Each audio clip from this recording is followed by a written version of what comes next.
मज़हर अब्बास की ज़िंदगी में इन हालात में कई मर्तबा समझौते करने पड़े होंगे ज़िंदगी में। कितनी बार आपको अपने आप को यानी अपने अंदर के मज़हर अब्बास को मारना पड़ा? देखिए अनीक, मैंने जितने काम किया, मैंने कहाँ काम किया। मैंने स्टार में काम किया, मुझे कभी कोई दबाव का सामना नहीं करना पड़ा, ठीक, है ना। नहीं ऐसे हालात भी नहीं थे। हाँ, वही वही मैंने कहा। फिर एएफपी एक इंटरनेशनल प्रोफेशनल ऑर्गेनाइजेशन थी, वहाँ तो प्रेशर लेने का सवाल ही है।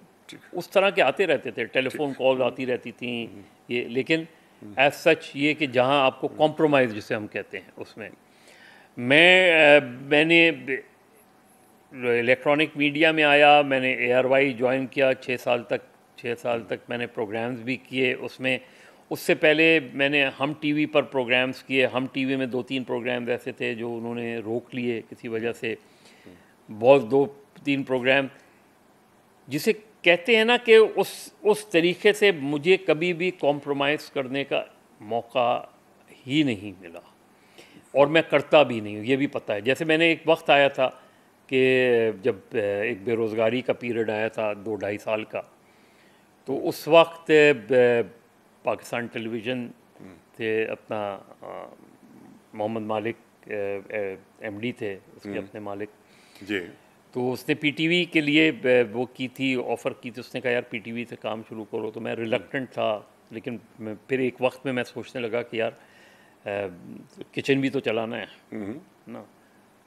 और मैंने जब आके अपनी वाइफ से डिस्कस किया तो उसने कहा कि तुम नहीं कर पाओगे, तुम्हारा मिजाज नहीं है वो।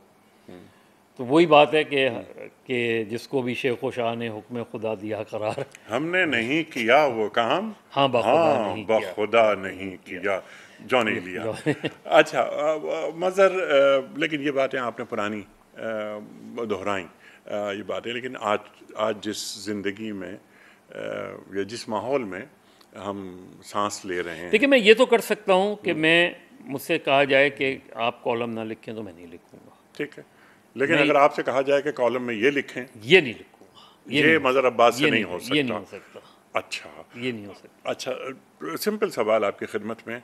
आप इस वक्त दुनियाए सहाफ़त में पाकिस्तान की कितने मज़हर अब्बास देखते हैं?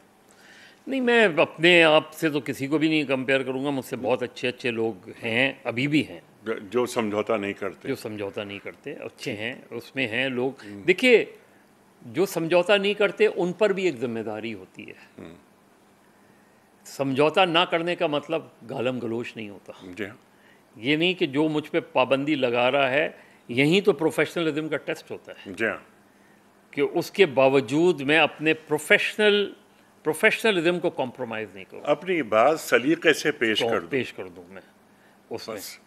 आपने अपनी बात करनी है, आपने ये कहना है कि आप ये गलत कर रहे हैं। ठीक है। एक तो ये तरीक़ा होता है ना कि आप ये कहें कि आप ये गलत कर रहे हैं, ठीक है। ये रियासत की पॉलिसी गलत है, ये ठीक है। हुकूमत की पॉलिसी गलत है। ज़बान बहुत अहम होती है, जी हाँ, ज़बान का इस्तेमाल बहुत अहम बहुत होता अच्छी है, बात। अल्फाज का इस्तेमाल बहुत अहम होता है। वही अल्फाज जो आप एक सलीके से लोगों तक पहुंचा सकते हैं। आपको ऊंची आवाज़ में भी बात करने की ज़रूरत नहीं और गाली देने की भी ज़रूरत नहीं। आप ये भी तो कह सकते हैं कि आप गलत हैं। ठीक। अब मैं अगर आपको ये कहूँ कि तू झूठा है, तू इस तरह का जी है, हाँ। तो वो उसमें, और ये कहना कि आप गलत हैं, जी जी। इसमें फ़र्क है। जी हाँ, बिल्कुल। हाँ, अगर आप ये बात नहीं कहते तो ज़्यादा अच्छा था, हाँ इस हाँ अंदाज़ में। हाँ, हाँ, और ये आपका मौक़िफ़ है, मेरा मौक़िफ़ मौक़िफ़ ये ये है है। इस सिलसिले में। अब तो ये इसके लिए तरबियत दरकार होती है। तो ऐसा महसूस होता है कि बेतरबियत लोग मीडिया वो पर। भी हो गया। फिर ये कि अब ज़ाहिर है एक डिजिटल मीडिया का दौर है। अब डिजिटल मीडिया में आप देखें ना, आप फ्लो ऑफ इंफॉर्मेशन तो बहुत है, जी। बेइंतहा है। अच्छा, डिजिटल मीडिया या सोशल मीडिया भी इस वजह से ऊपर आ रहा है क्योंकि आपने मेन स्ट्रीम मीडिया पर पाबंदियां लगाई हुई हैं। ये हमारे जो हुक्मरान हैं ये समझते ही नहीं कि जितना आप एक धमाका हुआ है, आप अगर मुझसे ये कहेंगे कि इसको आग आग दिखाओ, ये धमाका नहीं है, ये किसी ऑयल टैंकर में आग लग गई है। सोशल मीडिया पे चल रहा होगा धमाका हुआ है जी हाँ।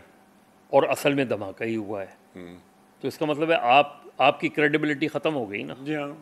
तो आप जब मेन स्ट्रीम मीडिया पर पाबंदियां लगाओगे कि जी इस लीडर की तकरीर आप नहीं दिखा सकते, ठीक है। लेकिन उस लीडर की तकरीर सोशल मीडिया तो दिखा रहा है।